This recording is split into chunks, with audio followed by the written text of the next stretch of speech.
అందరికీ నమస్కారం. శ్రీ విష్ణు రూపాయ నమ శివాయ. ఈరోజు గురువారం కాబట్టి షిరిడి సాయిబాబా గారి ధూప్ హారతి చూద్దాం. ఓం సాయి శ్రీ సాయి జై జై సాయి. శ్రీ సజిదానంద సద్గురు సాయినాథ్ మహారాజ్ కి జై. హారతి సాయి బాబా సౌఖ్యదాతార జీవ చర రాజతాలి ద్యావాదాసా విసావా భక్తా విసావా. ఆరతి సాయి బాబా జాలునియానంగ సస్వరూపి రహేదంగ ముమోక్ష జనదావి నిజ డోలా శ్రీరంగ డోలా శ్రీరంగ. ఆరతి సాయి బాబా జయమని జై సాబావా తయ తైసానుభావా धाविसी दया घन आसी तुझी ही मावा तुझी ही मावा. आरती साई बाबा तुमाची नामद्याता हरे संस्कृती व्यधा आगाधा तावकारिणी मार्ग दाविसियनाधा दाविसियनाधा. आरती साई बाबा कालयुगी अवतारा सद्गुण पर ब्रह्म साचारा अवतीर्ण जाला से स्वामी दत्ता दिगंबरा दत्ता दिगंबर. आरती साई बाबा आटा दिवस गुरुवारी भक्ता करीते वारी प्रभु पद पाहवाया भाव भाया निवारी भाया निवारी. आरती साई बाबा माझा निज द्रव्य टेवा तव चरण रज सेवा माघन हे जियाता तुम्हा देवादिदेवा देवादिदेवा. आरती साई बाबा इच्छिता दीना जातक निर्मल तोय निज सुखा पाजवे माधवाया संबाला पूली बाका आपूली बाका. आरती साई बाबा सौख्यदातार जीवा चरण राजताली द्यावादासा विसावा भक्ता विसावा. आरती साई बाबा शिर्डी माझे पंढरीपुरा साई बाबा रामावरा बाबा रामावरा साई बाबा रामावरा. शुद्ध भक्ती चंद्रभागा ताव पुंडलिका जागा पुंडलिका जागा भाव पुंडलिका जागा. याहो याहो अवधे जना करू बाबांची वंदनम साई सी वंदना करू बाबांची वंदना. गरुम्मा हे बाबा साई ध्याव पाव माझे आई पाव माझे आई धाव पाव माझे आई. गलील टांगन वंदीन चरणा डोलाली पाहिन रूपम तुझे प्रेमे अलिंगनानंद पूजिन भवेय वालिन मम देव मम. त्वमेव माता पिता त्वमेव त्वमेव बन्धुः सखा त्वमेव त्वमेव विद्यां द्रविणं त्वमेव त्वमेव सर्वं मम देव देव कायेन वाचा मनसेन्द्रियैर्वा बुद्ध्यात्मना वा प्रकृतिस्वभावात् करोमि यद्यत् सकलं परस्मै नारायणायेति समर्पयामि। अच्युतं केशवं रामनारायणं कृष्णदामोदरं वासुदेवं हरिं श्रीधरं माधवं गोपिकावल्लभं जानकीनायकं रामचन्द्रं भजे। हरे राम राम राम हरे हरे, हरे कृष्णा कृष्ण कृष्ण हरे हरे। श्री गुरुदेवा दत्ता अनंता तुला ते कसिरे स्तवावे, अनंता तुला ते कसिरे नमावे।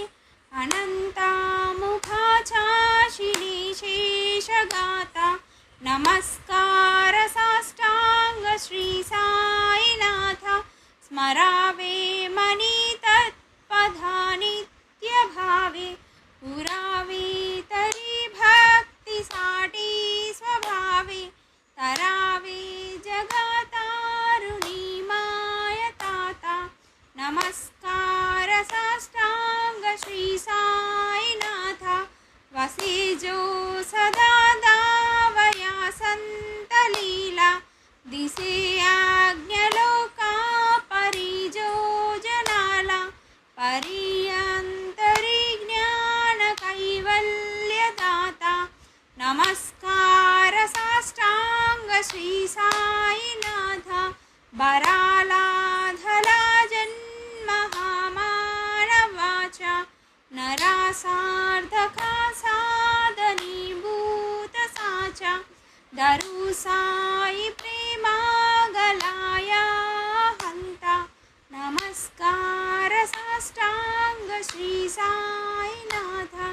धरावे करी सानल्पज्ञ बाला, करावे यह्मादन्य चुंबो निगाला। मुखी घाल प्रेमे खराग्रास आता नमस्कार साष्टांग श्री साईनाथा। सुरादिक जांझा पदावंदिताति, सुखादिक जाते समानत्वदेति। प्रयागादि तीर्थे पदीनम्र होता नमस्कार साष्टांग श्री साईनाथा। तुझ्या ज्या पदा पाहता गोपबाली, सदा रंगलीची स्वरूपी मिलाली। करी रास क्रीडा सवे कृष्णनाथा नमस्कार साष्टांग श्री साईनाथा। तुला मागतो मागणे एक ध्यावे, करा जोडितो दीनात्यंत भावे। भवी मोहनी राजहातारी आता नमस्कार साष्टांग श्री साईनाथा। हे साई बा साई दिगंबरा, अक्षय रूपावतारा, सर्व हि व्यापक तू। श्रुति सारा अनासूया त्रिकुमारा, बाबाई बा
स्वरूपं चिदानन्दकन्दं जगत्सम्भवस्थानसंहारहेतुं स्वभक्ते च यावानुषं दर्शयन्तं नमामीश्वरं सद्गुरुं साईनाथं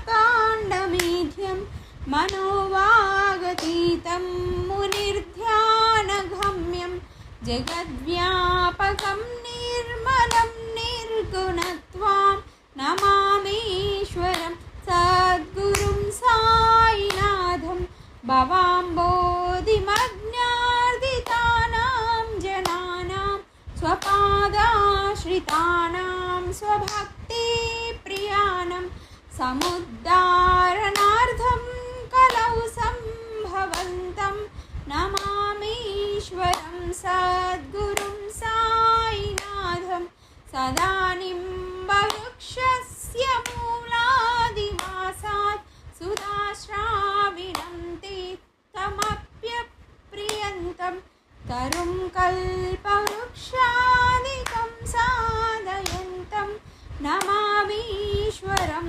सद्गुरुं साईनाथं सदा कल्पवृक्षस्य तस्यादिमूले भवद्भावबुद्ध्या सपर्यादिसेवा ऋणां कुर्वतां भुक्तिमुक्तिप्रदन्तं नमामीश्वरं सद्गुरुं साईनाथम् अनेकाश्रिता तर्क्यलीलाविलासै समाविश्रुतेशानभास्वत्प्रभावम् अहं भावहीनं प्रसन्नात्मभावं नमामीश्वरं सद्गुरुं साईनाथं सतां विश्रमाराममेवाभिरामं सदा सज्जनैः संस्तुतं सन्नमब्धिः जनामोददं भक्तभद्रप्रदन्तं नमामीश्वरं सद्गुरुं साईनाथं जन्माद्यमेकं परब्रह्म साक्षात् स्वयं सम्भवं राममेवावतीर्णं भवद्दर्शनार्थं पुनीतप्रबोधं नमामीश्वरं सद्गुरुं साईनाथं श्री साईश कृपानिदेखिलरणां सर्वार्थसिद्धिप्रदां युष्मत्पादरजप्रभावमतुलं दातापि वक्ताक्षमः सद्भक्त्या शरणं कृताञ्जलिपुटः सम्प्राप्तितोऽस्मिन् प्रभो श्रीमत्साई परेशपादकमलान् नान्यच्छरण्यं मम साईरूपधर राघवोत्तमं भक्तकामविबुधध्रुवं प्रभुं माययोपहत चित्तशुद्धये चिन्तयाम्यहर्निशं मुदा शरत्सुधांशं प्रतिमं प्रकाशं कृपातपत्रं तव साईनाथः त्वदीयपादाब्जसमाश्रितानां स्वच्छायया तापमपाकरोतु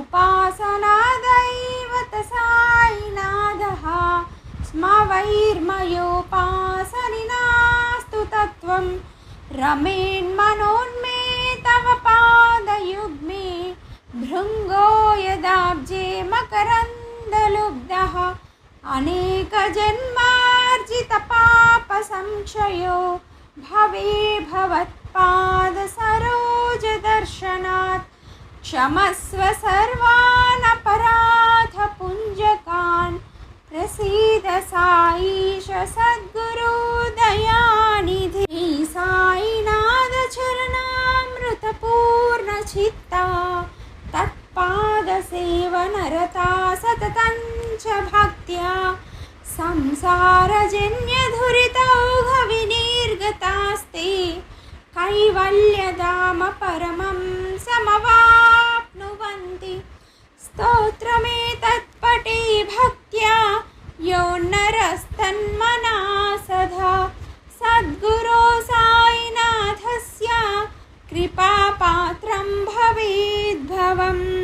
रुसो मम प्रियाम्बिका मजवरी पिता हि रुसो रुसो मम प्रियाङ्गन प्रियसुतात्मजा हि रुसो रुसो भगिनबन्धु हि श्वशुरसासुबाई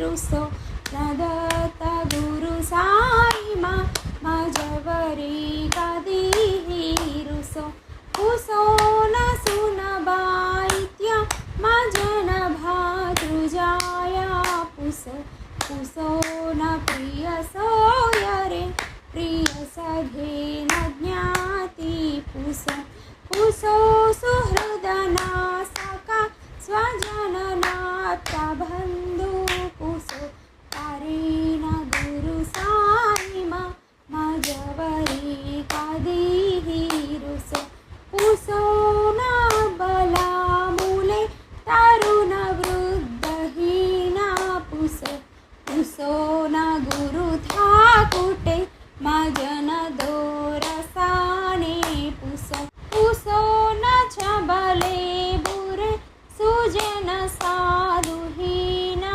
पुसो परीन गुरु साई मजवरी कदीहि रुसो दुसो चतुरतत्त्ववित् विबुध प्रज्ञानी रुसो रुसो हि विदुषी स्त्रिया कुशल पंडिता हि रुसो रुसो महिपतियति भजकतापसी हि रुसो नदत्त गुरु साई मजवरी कदीहि रुसो रुसो कवि ऋषि मुनि अनगसिद्धयोगी रुसो रुसो हि गृहदेवता निखुल ग्रामदेवी रुसो रुसो खलपिशाच हि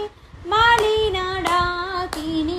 हि रुसो नदत्त गुरु साई मजवरी कदीहि रुसो रुसो मृग खगा कृमि अखिल जीव जन्तु रुसो रुसो विटप प्रस्तर अचलापगाब्दि रुसो रुसो खपवनाग्निवान् आवानि पञ्चतत्त्वे रुसो नदत्त गुरु साई मजवरी कदीहि रुसो रुसो विमल किन्नर अमल यक्षिणी रुसो रुसो शशिखगादिः गगनितारका हि रुसो रुसो अमरराज हि अधय धर्मराजा रुसो नदत्त गुरु साई मजवरी कदीहि रुसो रुसो मन सरस्वती चपलचित्ततिः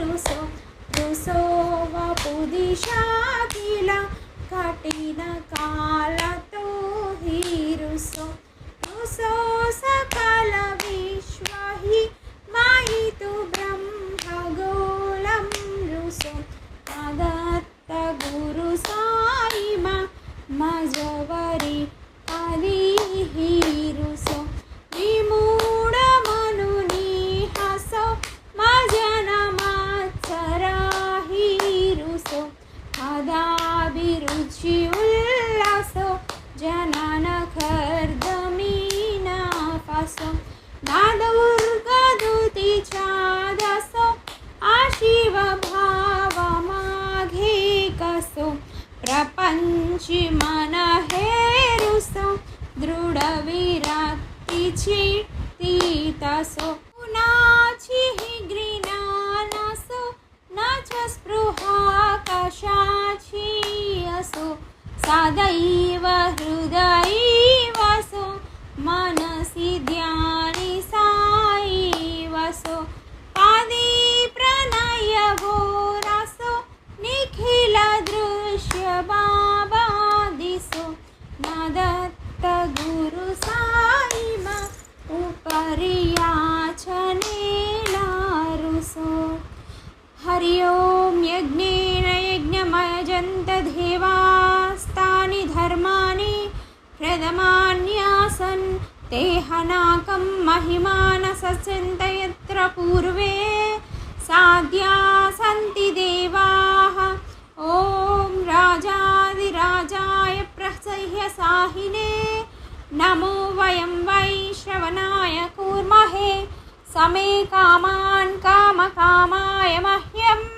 कामेश्वरो वैश्रवणो ददातु कुबेराय वैश्रवणाय महाराजाय नमः ॐ स्वस्ति साम्राज्यं भोज्यं स्वराज्यं वैराज्यं पारमेष्टं राज्यं महाराज्यमाधिपत्यमयं समन्तपर्या ईशा सार्वभौमः सार्वायुषान्ताधा पदार्थात् पृथिव्यै समुद्रपर्यन्ताया एकराल्लिति तदप्लेशश्लोकोभिहितो मरुतः परिवेष्टारो मरुतस्य वसन्गृहे आवीक्षितस्य कामप्रेन् विश्वे देवा सभासदैति श्रीनारायण वासुदेवाय सच्चिदानंद सद्गुरु साईनाथ महाराज की जय। करचरणकृतं वा कायचं कर्मचं वा श्रवणनयनजं वा मानसं वा अपराधं विदितमविदितं वा सर्वमेतत् क्षमस्व। जय जय करुणाब्दे श्री प्रभो साईनाथ श्री सच्चिदानंद सद्गुरु साईनाथ महाराज की जय। राजाधिराज योगिराज परब्रह्मा श्री साईनाथ महाराज की जय। श्री सच्चिदानंद सद्गुरु साईनाथ महाराज की जय। ఓం సాయి శ్రీ సాయి జయ జయ సాయి. వీడియో నచ్చిందా? అయితే లైక్ చేయండి, మీ కుటుంబ సభ్యులతో షేర్ చేయండి. మరిన్ని ఇలాంటి శ్లోకాలు, అష్టకాలు, హారతుల కోసం ఛానల్ని సబ్స్క్రైబ్ చేసుకోండి.